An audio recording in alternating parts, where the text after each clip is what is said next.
নমস্কার বন্ধুরা, শুভ বিকেল। তোমরা সকলে কেমন আছো? আশা করি তোমরা সকলে খুব ভালো আছো। আমার উপহার ইন ভিলেজ ব্লগে তোমাদের সকলকে স্বাগত জানাই। আজ বিকেলবেলায় আমি আমার এক দাদার বাড়িতে চলে এসেছি, আর বৌদি দিয়েছে নুন লেবুর শরবত। মানে প্রচণ্ড গরমে এটা খুব উপাদেয়। ওটাই বসে খাচ্ছিলাম, আর মার হাতের ক্যামেরাটা দিয়েছিলাম, মা ওইভাবেই ক্যামেরাটা করেছে। তো কিছু আর করার নেই আমাদের। তো বৌদি আবার দুটো তিনটে আচারের বোতল বসিয়ে দিয়েছে, তাই দেখছিলাম কোন আচারটা খাবো।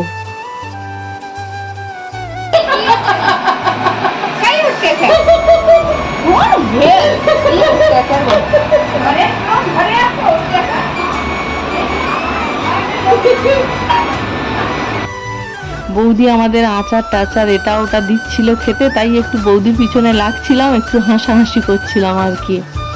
আর মাকে দিয়েছি ক্যামেরাটা, তো মা কিভাবে ক্যামেরাটা করছে দেখো একবার শুধু। আমি কি খাচ্ছি, একটু আচার খাচ্ছি, সে মা কোথায় দেখাচ্ছে মা নিজেই জানে না বোধহয়। তো বৌদি এবারে কিছু ড্রাই ফ্রুটস দিয়ে গিয়েছে, দেখো খেজুর, কাজু, কিশমিশ। তো আমার ভাইয়ের ছেলে ও হচ্ছে খেতে শুরু করেছে, আর আমার ছেলে আবার নেই, সে একটু কাজ সারতে গিয়েছে।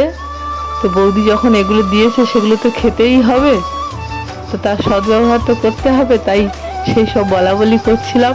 মা বলছিল এটা ওটা খাচ্ছিস, আগে লেবু জল, তারপর আচার, তারপর এই ড্রাই ফ্রুটস, এর পরেও আছে। ওই জন্য ওই সব নিয়ে আমরা সবাই হাসাহাসি করছিলাম। আমার ভাইয়ের ছেলে ও আবার কি খাচ্ছে, সে একটুখানি তুলে ধরে দেখাচ্ছে যে দেখো আমি কাজু খাচ্ছি, এই দেখো দেখো। আমার ছেলে তো এখনো এসে পৌঁছায়নি।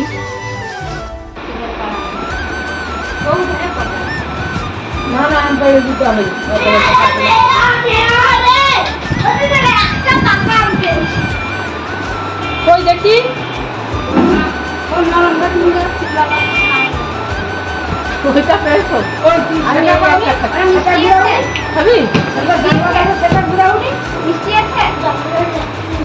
তো ওরা আম গাছের গোড়ায় আম কুড়াতে গিয়েছিল, গিয়ে সেখান থেকে আম কুড়িয়ে এনেছে, তাই দেখাচ্ছে যে আমরা দুটো আম কুড়িয়ে এনেছি।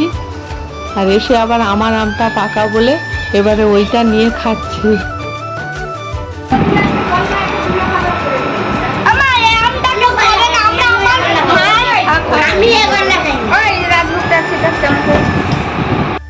আমার বাবাদের গাছে তো এবছর আম সেরকম একদমই হয়নি, আর বৌদিদের গাছে তবু দুটো চারটে হয়েছে। তো ওই পড়েছিল, মানে ঠিক সেভাবে পাকেনি, প্রচণ্ড গরমে গাছ থেকে পড়ে গিয়েছিল তাই। আর এদিকে বৌদি আবার কেটে দিয়েছে রসগোল্লা, তো ছেলের মুখে দিচ্ছিলাম, ও তো নেয়নি। আর শেষে মিষ্টি মুখ করে বৌদিদের বাড়ি থেকে বেরোবো, তো মা তাই বলছিল এটা ওটা খাচ্ছিস, কিন্তু মিষ্টি মুখ করে তবে আমরা বৌদিদের বাড়ি থেকে বেরোচ্ছি। আর বৌদিদের বাড়ি থেকে মানে বেরোতে বেরোতে আমাদের কিন্তু সন্ধে হয়ে গিয়েছে। এই দেখো বেরিয়েছি, চাঁদ উঠে গিয়েছে ওপারে। তো আমার ছেলে বলছে মা চাঁদটা একটু দেখিয়ে দাও। তো আমার ভিডিওটা আজকে এই পর্যন্ত। আমার ভিডিও যদি তোমাদের ভালো লেগে থাকে তাহলে প্লিজ প্লিজ লাইক, শেয়ার এবং সাবস্ক্রাইব করে দিও। বড়দের জন্য রইল আমার প্রণাম, ছোটদের জন্য রইল আমার অনেক অনেক ভালোবাসা ও শুভেচ্ছা। টাটা।